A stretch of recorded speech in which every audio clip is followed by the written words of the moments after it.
Selanjutnya, kita ada persamaan baru lagi, namanya persamaan Lineweaver-Burk. Jadi kayak gini, ceritanya, kalau si grafiknya Michaelis-Menten, itu lumayan gampang dipahami, cuma mereka ada kelemahan. Jadi, kelemahannya adalah, karena grafik ini sifatnya adalah asimtot, maka nilai dari Vmax itu kita nggak bisa ketahui dengan pasti. Ya kan? Karena kita nggak tahu nilai Vmax dengan pasti, kita juga sebenarnya nggak bisa tahu nilai dari KM dengan pasti itu berapa, karena KM itu kan berdasarkan Vmax gitu. Jadi di sini kita sulit untuk aproksimasi Vmax. Maka kita ada modifikasi dari persamaan Michaelis-Menten. Jadi ini Michaelis-Menten ya, persamaan Michaelis-Menten. Terus kita mau modifikasi nih, jadi supaya ini lebih jelas. Modifikasinya simple. Jadi tinggal semua kita bagi 1/, jadi 1/V0 sama ini 1/Vmax dikalikan S per KM tambah S. Ini kan sama aja dengan 1/V0 sama dengan KM ditambahkan S per Vmax dikalikan S. Gitu. Ini kalau aku balik sekarang, kalau aku pisahin, jadi kan bisa aja aku bilang kayak gini ya, KM per Vmax dikalikan S ditambah S Vmax dikalikan S. Cuma ini kan boleh coret ya, kayak gini. Jadi kita dapat 1/V0 sama dengan KM per.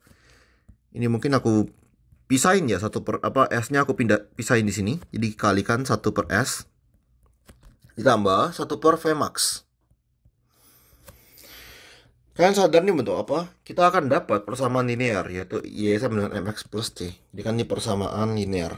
Inilah persamaan Lineweaver-Burk. Oke, jadi ini persamaan Lineweaver-Burk. Dari sini coba kita gambar sekarang grafiknya bentuknya kayak gimana dong, gitu kan? Kayak kalau cuma dari persamaannya kan kita nggak punya bayangan ya, kira-kira grafiknya bentuknya kayak gimana. Jadi ya coba aku gambar.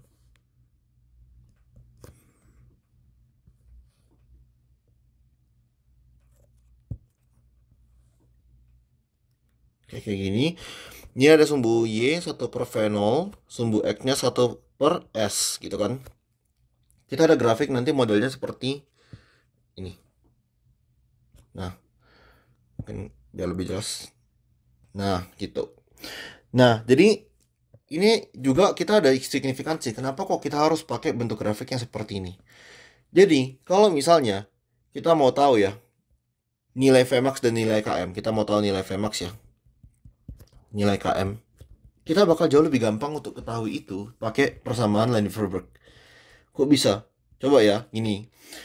Kalau ada Y sama dengan MX plus C, misal aku mau tanya ya, berapa sih nilai perpotongan pada sumbu Y gitu.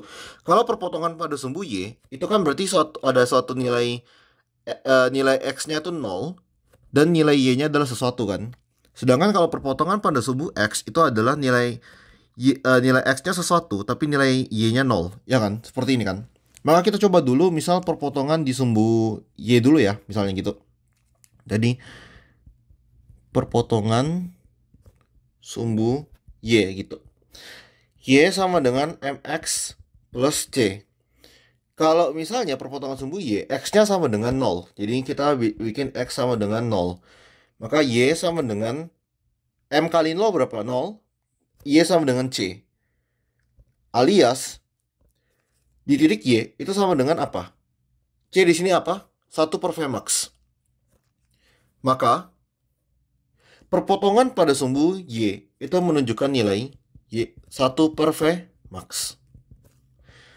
Dalam arti lain, ini adalah nilai 1/Vmax. Kita dapat ya nilai Vmax sekarang. Gimana dengan nilai KM? Nilai KM itu kita juga bisa dapat di dua hal. Jadi ada di dua hal ya. Kalian bisa pakai gradien. Jadi kan kalian tahu kan gradiennya tadi kan M sama dengan ini ya, KM per Vmax. KM per Vmax. Ya kalian bisa dari sini juga. Atau ya M berarti kan sama dengan M tuh sama aja dengan KM dikalikan dengan Y gitu. Karena kan tadi Y sama dengan 1 per Vmax ya. Jadi kalau aku keluarin 1 per Vmax ya sama aja KM kali Y. Kayak gitu. Cuman kan terkadang kayak kita nggak selalu tahu ya nilai dari gradien. Ini kalau misalnya kita tahu nilai dari gradien, maka kita bisa dapat nilai KM. Cuman gimana kalau misalnya kita nggak ada nilai gradien? Kita juga bisa cari dari perpotongan sumbu X.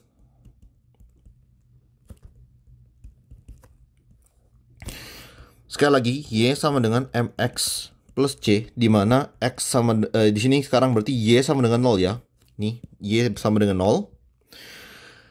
Berarti 0 sama dengan MX ditambah C. Kita pindahin, jadi ini MX sama dengan negatif C. Berarti X sama dengan C per M. Seperti itu ya, kita masukin nilai-nilainya gitu. Jadi, aku ulang lagi, X sama dengan negatif dari C. C itu apa? Konstanta. Konstantanya adalah 1 per Vmax. Kita masukin 1 per Vmax. Dibagi dengan M.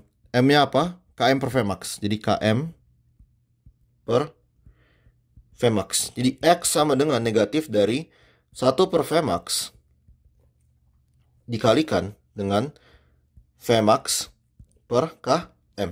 Ya kan? Karena bentuk matematikanya seperti ini. Ini boleh coret Vmax sama dengan Vmax. Berarti kita akhirnya dapat Y sama dengan negatif 1 per X sama dengan negatif 1 per KM.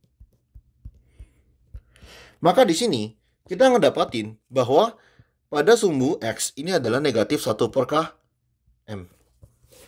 Jadi di sini enaknya ini persamaan Lineweaver-Burk adalah kita bisa tahu dengan pasti di mana nilai dari Vmax dan juga KM. Jadi kita bisa dapat nilai dari KM dua cara ya. Bisa kita cari gradiennya. Jadi gradiennya kan tinggal ini berarti KM per Vmax atau ya KM per Vmax.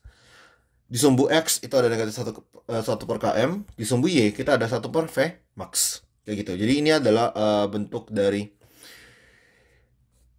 sumbu Lineweaver-Burk.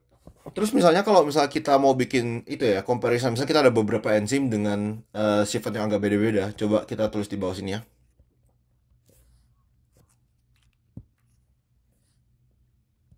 Jadi aku gambar lagi. Kok miring ya?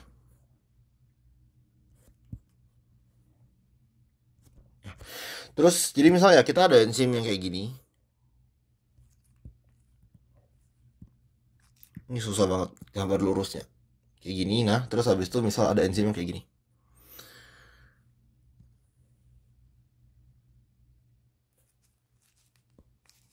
So, kayak gini deh. Kira-kira menurut kalian mana enzim yang Vmax-nya lebih tinggi? Ini kan kalau gini nilai KM kita anggap sama aja ya. Vmax-nya yang lebih tinggi mana? Apakah yang merah? Apakah yang ungu? Kita perlu ingat dulu bahwa ini adalah 1 per fenol gitu. Anggaplah ini nilainya misal ini 1. Sorry kok sini. Ini misal dia yang merah ini dia 2, yang ungu ini 1 gitu. Jadi kita bisa bilang ya, misal Y sama dengan 1 per Vmax tadi kan, perpotongan gitu. Misal yang merah dulu ya, kita start dulu dari yang merah. Berarti Y-nya kan 2 sama dengan 1 per Vmax.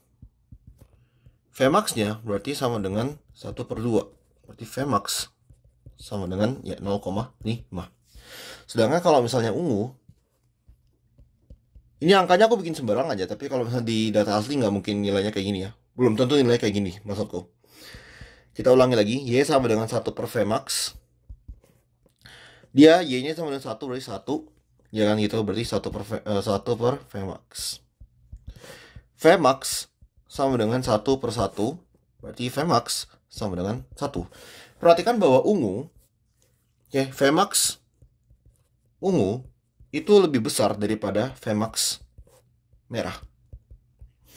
Maka di sini, ya pokoknya Vmax-nya ungu itu lebih besar. Kenapa? Kok kelihatannya kayak ungu itu kan perpotongannya lebih kecil daripada si merah. Masalahnya di sini kita perlu perhatian bahwa ini nilainya adalah 1 per fenol. Oke, ini nilainya 1 per fenol, maka dia terbalik.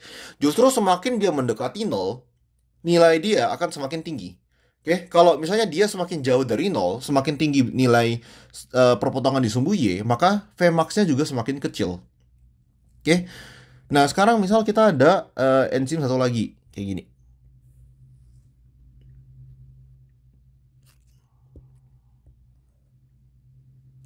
Oke, jadi enzim yang ini, yang warna Tosca ini, dia punya Vmax yang sama ya dengan merah, tapi dia punya perpotongan pada sumbu X yang berbeda. Sebutlah ini nilainya 1, ini nilainya 2 gitu. Kita bikin nilai sembarangan biar lebih enak lah ya gitu. Sorry, ini negatif 1, ini negatif 2. Karena kan dia di sebelah kiri. Kita coba lagi, kita bikin analisisnya ya. Merah sama Tosca. Jadi tadi pada merah, X sama dengan negatif 1 per km. Ya, nilainya berapa? Negatif 2 sama dengan 1 per km. Negatifnya coret dengan negatif ya, berarti negatifnya hilang ya. Maka km sama dengan berapa? 0,5. Sedangkan kita coba pada Tosca. X sama dengan negatif 1 per km. Negatif 1 sama dengan negatif 1 per km. Berarti km sama dengan 1. Berarti artinya apa? km Tosca itu lebih besar daripada km merah. Kayak gitu. Oke, sekali lagi. Jadi pada Tosca, pada nilai ini, sumbu X-nya ini, karena kita 1 per S, semakin mendekati nilai 0, semakin besar juga nilainya. Terus mungkin kalian bertanya, mungkin nggak ada grafik enzim tuh yang kayak gini bentuknya? Jawabannya nggak mungkin ya. Nggak ada grafik enzim tuh yang kayak merah satu ini. Oke, sekian tentang persamaan Lineweaver-Burk kali ini. Semoga membantu. Kita bakal lanjutin lagi video terakhir tentang series enzim mengenai inhibitor.